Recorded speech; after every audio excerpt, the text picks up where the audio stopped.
অষ্টমীর দিন সবাই শাড়ি পরলেও আমি কিন্তু শাড়ি পরিনি, কারণটা শেষে বলছি। হাই, আমি Priya. Welcome to my mini vlog. এটা ছিল অষ্টমীর সকালের সাজ। কেমন লাগছে আমাকে জানিও কিন্তু। আর আমি যাচ্ছিলাম আমাদের ঘরের মা দুর্গার কাছে। আমাদের বাড়ি থেকে কিছুটা ডিস্টেন্সে মায়ের মন্দিরটা আছে। আমাদের মা কিন্তু স্বপ্ন দেওয়া এবং ভীষণই জাগ্রত মা। এই যে আমাদের ঘরের মা, প্রায় 100 বছর হতে চললো।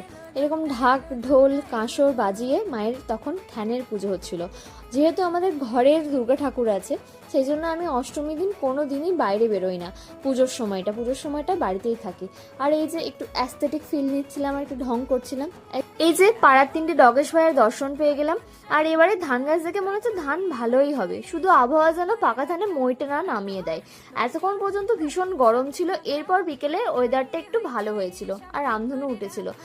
অষ্টমীর রাতের ভ্লগ আসবে কাল সকাল ঠিক 8টায়। ততক্ষণ স্টে টিউন। Okay, by.